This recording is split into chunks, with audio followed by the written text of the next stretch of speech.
Welcome. Today, you're going to learn how surcharging can help you increase profits at your organization. My name is Micaiah, and I am from Chargent. I'm Nagendra, and I'm from InterPayments. And today, we're excited to talk about how you can surcharge compliantly and manage payments in any of the Salesforce cloud products with ease. So for some of the audience members that might not be familiar with Chargent, just super briefly, at Chargent, we help our customers, Salesforce customers, be able to take payments from their customers, put super simply. Basically, we see our job as making sure that anywhere you're inside Salesforce, whatever that process is, we've got a tool to help you simply take payments there. So whether that is, a process like invoice presentment or recurring payments, we've got tools to manage that. And if you are working in any of the different Salesforce tech, so if it's Experience Cloud, if it is Salesforce Flow, Apex Code, or just normal admin tools that everybody's going to be able to use, we have got all of those things covered for our customers. Yeah, again, my name is Nagendra. You can call me NJ, and I'm the CEO here at InterPayments. We are a managed surcharge provider, and we're going to get into what that means here today. But we work with enterprise companies like the customers that you have at Chargent in both the U.S. and Canada to help them compliantly recover their fees. And if you're like our other customers who have been evaluating surcharging, there's one thing you should take away from surcharging, which is that it is more than just a fee, as we'll talk about in a lot of detail here today. Yeah, I know that was one of the big learnings for me as you've been educating me and our team about how to accomplish this, and I'm looking forward that we get to share that with everybody today. So I'm definitely very excited that we're adding this. I believe this is the most requested feature that we have ever had at Chargent. We started hearing about you guys, I think it was even 2018, maybe 2019. And when people said surcharging, the thing that I was impressed with was you guys' name came along with that request more often than not, pretty much almost every time. Started to think you guys as the Coca-Cola of the surcharging industry. And, I think, I kind of already mentioned that, you guys were coming up a lot when we talked to our customers, and it was something like 30% of the customers we've spoken to in the last year new customers we've spoken to in the last year. About 30% of them have told us that they want InterPayments surcharging. So it was kind of a no-brainer for us to partner with you guys and help figure this out. You guys have been awesome to work with. So I think to your point earlier, I think surcharging is a little bit of a lesser known topic for a lot of folks. I know it was for me. Can you tell us a little bit more about what it is beyond the savings and what other benefits people are going to see out of using surcharging? Yeah, Micaiah, thanks. I'll talk about what it is, why people are doing it, and also why it's hard. Yeah. And that gets to the surcharging being more than just a fee. That's just tip of the iceberg. So surcharging is the process of sharing all or some of the card fees that you pay with your cardholder, simply put. Yeah. And so why are people doing it? Well, one of the key reasons is that as you see, you guys are leading the charge on digital payments, right? More and more companies are taking digital payments. It's accelerated during the pandemic, even more, especially for commercial payments for most of the companies that use Chargent. And as digital payments rise as a share of total revenue, the fees on those payments are a lot higher than what you typically used to probably have with checks and ACH, but they have a lot of upside for you, from guaranteed funds, fast settlement, less administrative costs, all the things that Chargent is doing for customers that you have today. So that's why surcharging is becoming more in vogue amongst companies. They need to find ways to offset these fees. So if you look at it today, Micaiah, about 23% of all SMBs in the United States are surcharging in some way today. And then amongst enterprise companies, there's some surveys done that show that about 2/3 of them are looking for ways to surcharge. Now, 2/3, that's incredible. Yeah, you might be asking, why isn't everybody doing this? One of the key reasons is because it's pretty hard. Yeah. It's pretty hard for two key reasons. One is regulatory compliance issues, as well as implementation issues. So let me take those in turn. Talk about regulatory. There are over 70 jurisdictions in both the U.S. and Canada that govern who, what, when, where, how, and how much you can surcharge on any given transaction. That's incredible. It's like millions of different cards out there, different merchant types, different rates, different jurisdictions. They've all got a hand in it. It's as complex as sales tax. Amazing. And so when a company is going to apply surcharging, it's not just adding a 3% fee. I mean, you got to deal with all of this complexity. And if you think about your customers who use a sales tax engine, I mean, all of them have a vendor who's like helping them calculate these tax rates because the fear of enforcement and the fines that can be levied are pretty high. So now you've got with states, let's just start with states and provinces, U.S. and Canada. There are about a dozen that have surcharge bills in their legislatures. So you've got state attorney generals who are, cracking down on surcharging because it's coming in more demand, as we talked about. They want to make sure it's done properly because it sets into deep policy issues around how you apply payments and fair advertising and things of that sort. Wow. So, the next is you got card networks. So each of the card networks has their own set of rules, and their fines, at least for Visa, start at $1,000 for the first infraction, and then $25,000 for every infraction thereafter. So it's a big deal, right? Wow. And they've hired, tens and tens of thousands of secret shoppers. They have more people in their corporate office that are cracking down on surcharging. Their CEOs talking about it on public earnings calls. So it's a real thing. And that's why a lot of customers are looking for a managed surcharge provider to help them manage this complexity. So that's the regulatory side of things. You've got to make sure that all of that compliance is happening in a split second before the authorization of the transaction.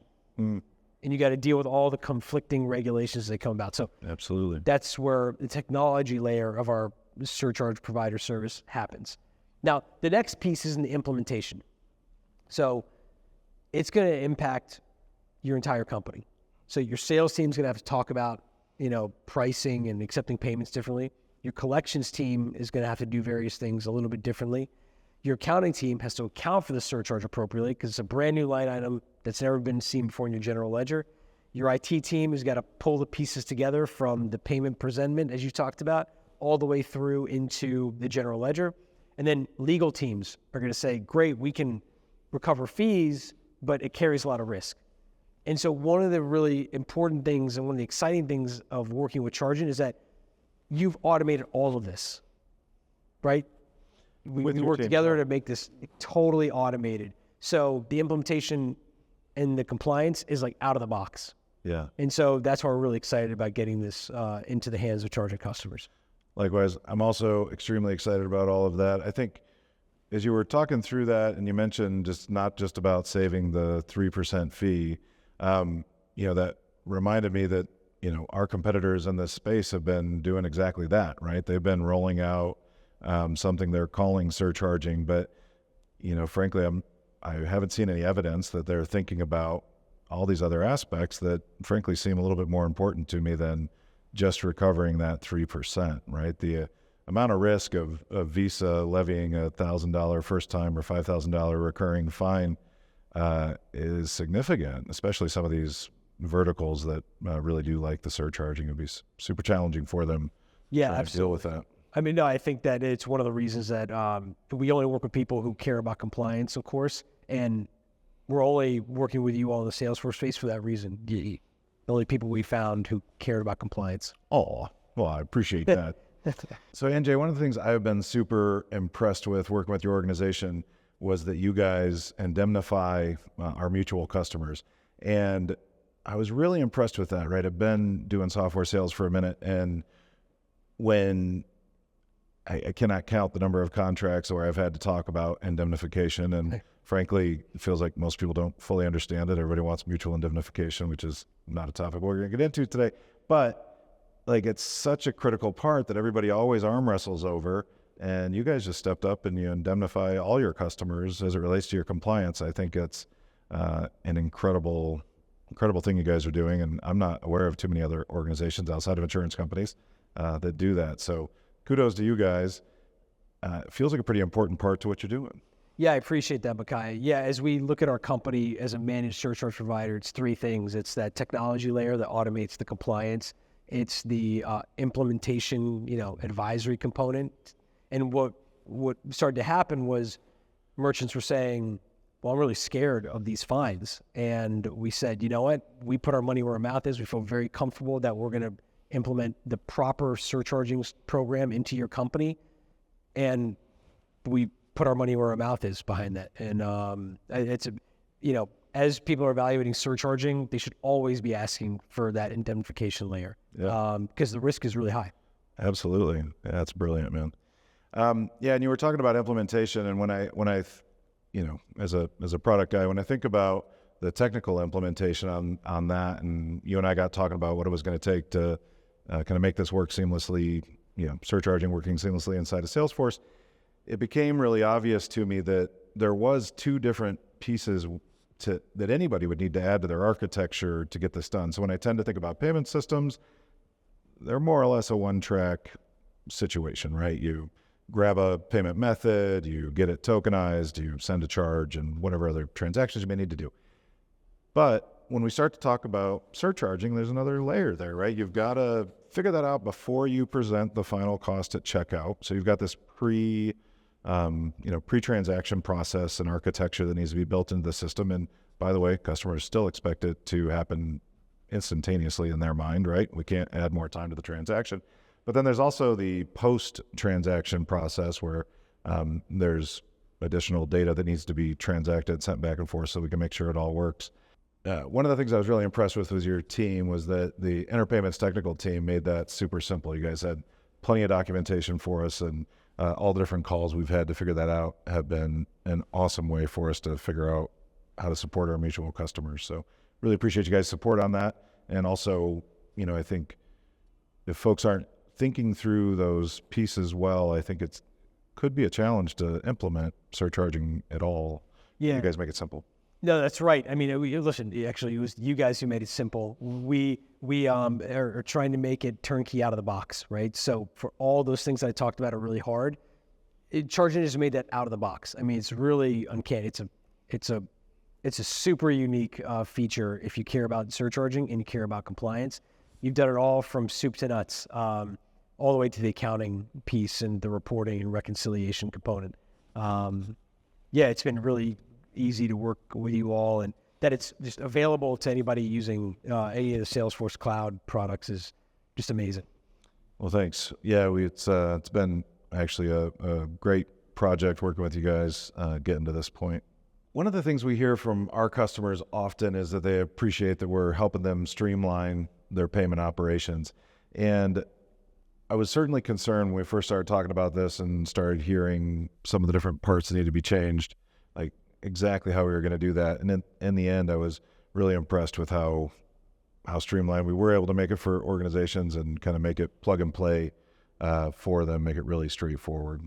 When I think about streamlining for our customers, I often think about, one of my favorite customers. They're about a $300 million a year enterprise out of Florida. And I went to visit their office once and literally saw three ring binders, about 3 inches thick. And I did not count them, but I would say there was dozens of them. And literally when it was time to process recurring payments, somebody in the billing department was opening up this binder and typing in credit card numbers out of there. And that was a $300 million a year business with franchising and the whole 9 yards. Absolutely mind blown. And this was not that long ago. I mean, that story might be 5 years old, but we still hear from 10% of our customers that they're dealing with that. And so those are the types of issues that we are proud to help our customers solve. And, you guys have made it really simple for us to also add surcharging to that and help continue that streamlining and make it simple. Yeah. No, it's we hear that all the time too, Micaiah. And again, it's one of the reasons that we sought out to work with you all as well around it. Yeah, that's great. Yeah, I think as we've started to work together and build this solution, it certainly seems to me that we've been able to make Chargent's been able to deliver a better product for our customer that really lowers that risk and fast return. I was kind of dumbfounded when you started working on the ROI for this. Yeah. Is that something you want to kind of read these guys in on? Yeah, let me start with one thing about how you get to that ROI. So it starts with, going to the top of the conversation, why you surcharge in the first place. And for most of our customers, they are selectively surcharging, which Chargent makes really easy out of the box. So it's not a one size fits all. You're not applying surcharges to everything. In fact, on average, our customers are only applying surcharges to about 4 to 13% of their total revenue. So again, wow, very selectively applied. And I think that one of the reasons for that is because when you think about surcharging, and when a lot of merchants surcharge, they think about it as fairness and customer choice. And what does that mean? So in terms of fairness, a lot of people are applying surcharges or introducing them because they don't want to raise prices on everybody, right? If you got a small subset of your customers who are paying by credit card, many of them don't feel that they should be raising prices on all their customers in order to account for that payment. The next thing goes to customer choice. So in order to do that, you've got to allow the surcharges to be chosen by the customer, right? In Chargent applications, customers or your merchants are able to allow multiple payment options, like ACH and cards of all types and things of that sort. But with the program we've set up out of the box, customers are notified well in advance. They're notified on every payment in order to be compliant with all the different rules. There's other things that we do to make sure it's accounted for appropriately, and customers are notified well in advance.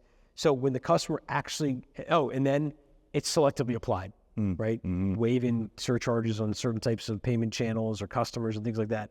So when it comes down to a customer making a choice about getting a surcharge and paying for it, the customer has made that choice on their own. It's not a penalty. It's literally the customer saying, there's a value to me being able to float this credit to get the points, to not have to put the cash out up front, and I'm willing to pay for that. And then for the merchant, they don't have to pay those fees. So that's the first thing. You guys have made that really simple out of the box with the technology, which I really appreciate. And so that gets to the ROI. So let's just frame it out pretty quickly. So let's say you do $30 million of card volume a year at a 2.5% rate. And let's say you just apply surcharges to just 25% of that volume. You're saving about $250,000 a year. It's big dollars, right? And when you think about it in the context of the cost of the Chargent application and things like that, and the time to get that money back, it's like a 1 month payback period. That's incredible. And then the savings are ongoing. They're multi-year. They're like recurring. So you're putting this one-time upfront investment, which actually you've done all the work on because it's all embedded out of technology, and then it starts paying for itself pretty immediately, and then it just keeps going after that. Really? So again, the final thing I'll just say there, you've mentioned no risk, is that you guys are taking all the PCI risk. You talk about the binders, like all those credit card details. Like that's a PCI auditor's nightmare, man. And so you're taking all that risk out around managing all those this sensitive card data, and then we together are taking out all the compliance risk around surcharging. So you kind of like get this better product that streamlines your operations around payments. You have a fast payback period, and you take no risk. Yeah, so that's like pretty awesome what you guys have been able to put together. Well, we couldn't have done it without you. Yeah. But I keep thinking about that 1 month ROI, and it just begs the question that I need to raise my prices, obviously, right? Isn't that what that means? That's why I did that. That's the whole point of surcharging, man. He's like, you don't have to raise your prices. Oh, is that what that is? I'm learning slowly, I guess. Yeah. I love the lower risk profile that people have with this product. I also love the quick return they're going to get on it. And you've basically got two sets that these easily break into, right? We've got the folks that have been taking cards for ages, looking to improve those numbers. We got folks on the other side that have not yet began taking digital payments, and how are they going to tackle all this? And inside of those sets, I think there's a decent amount of crossover in the verticals. I think about folks like wholesale distribution. I think about manufacturing, financial services, and the insurance sector in particular. I think a lot about technology companies, specifically managed service providers, also catering companies, restaurants, event planners, anybody in that hospitality space, as well as health and life sciences, education, law firms, ProServe, CPA, folks in that range, and finally, nonprofits. In particular, when I think about the distributors, right? Those caught my attention right away when we started having this conversation. I think that it's so challenging. It feels to me that it would be challenging in that business to operate at these 20 to 30% markups that they get on a lot of the pass-through goods coming through their organization. Have you guys seen a lot of distributors coming to your platform? Yeah, Micaiah, actually, wholesale distributors of all types are the largest set of surchargers out there. Oh, wow. So you think about things like building materials of all types, all the way to medical and veterinary device distributors. I mean, it just runs the gambit. Because those margins are so thin, and because they do offer their customers a lot of way to take payments, and because a lot of them actually offer their customers terms, you see surcharging, especially selective surcharging, adopted in a really big way there. Yeah, makes a lot of sense. And then I was also intrigued, you've shared with me a couple of times now that the B2B insurance space seems to be a pretty a vertical that's getting a lot of benefit out of the surcharging. Yeah, it's right. As we've seen more insurance companies start to accept more digital forms of payment, those recurring premium payments and things like that, they need services like yours, which is a really helpful thing for them to streamline those operations. But they then start gathering all those fees. And so they're looking to recover those fees. And in the B2B commercial insurance lines, you think about workers' comp and all these other things, that surcharging is starting to pick up in a bigger way. Got it. Makes a lot of sense. And can you tell us a little bit about what the business challenges tend to be for folks that are kind of new to accepting cards? Yeah, so typically they're not accepting cards because of the costs. And so surcharging offers them a way to delight their customers with a payment method their customers want. It allows the merchant to not have to extend terms in the same way because the customer can just use their credit card to float those terms. And then the merchant doesn't have to accept all the fees. They can pass those along. So you can allow cards to be accepted, but not have to accept the fees. Yeah. Because cards offer a lot of benefits, right? Absolutely. We talked about this earlier, guaranteed funds, fast settlement. And I imagine that you probably see a lot of net new card acceptors come in and say, wow, I can really streamline my operations and maybe even, in a lot of cases, reduce DSO. Yeah. Because of the cards. Reduce DSO. Also, I think there's a potential to reduce how much you invest in your AR team at times. I think about 12 years ago, I was surprised in our own organization to have to sell credit card processing to our own internal team. I was like, of course we're going to sip our own champagne. I don't understand the question, but I had to make a case for it. And, eventually I just said, well, wait a minute. If I go hire an AR person right now, I'm looking at 50 to more per year just in salary. And so I finally made the case by saying, hey, look, why don't we revisit this when our credit card fees get up to the point where if we got rid of them, we could pay somebody to handle it. And you probably know how the story ends. We never didn't exactly do that. We still, I think 80% of our revenue currently comes in over credit card fees today. And it just made sense to us that our DSO stayed really low because with our recurring payments, there's effectively a 0-day DSO. Totally. And then it did keep our HR expenses much more well-managed for a while. So I think there are some things we don't always tend to think about. We tend to think about credit cards as convenience for the customers, which I think is absolutely true. But I believe they're actually beneficial to the organization. Yeah, and if the only blocker is the level of the fees, then there's a way to solve that, especially in the verticals that we talked about, and there's probably more where it could apply as well. Absolutely. Well, we have never been more excited about any partnership that we have done here before. You guys have been a pleasure to work with, and I think the technology was really impressive. And again, it's not just the technology, right? The fact that you guys are covering that indemnity and managing all that compliance, that can't really be understated. Like that is a massive benefit that you're bringing to our mutual customers. So thank you for that. It's been great working with you guys so far. Yeah, absolutely, Micaiah. Look, again, it just goes back to better product, fast return, and no risk. And you guys have made that happen for anybody in the Salesforce community that's accepting payments through any of the Salesforce clients. I mean, it's again, very unique, and we're really thrilled to be partnered with you all. Thanks. Thank you very much. And also, one of the things I would add to that is that this was our customers coming to us and asking for your product in particular.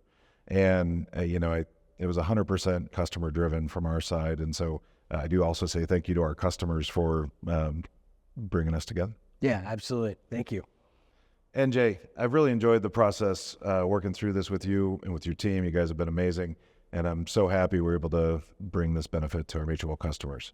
Yeah. And if you would like to learn more, we would encourage you to reach out to us. You can find the information in the description here, and we will look forward to helping you be more successful. My name is Micaiah, and I'm from Chargent. It's been a pleasure to have NJ here from InterPayments today. And remember, here at Chargent, we are dedicated to helping you make Salesforce payments simple. And if you want to boost your margins and lower your risk, surcharging is the tool that is going to help you do that. If you use the links in the description of this video, you can learn a lot more and reach out to our teams. And also, for more helpful tips, I want you to watch this video here.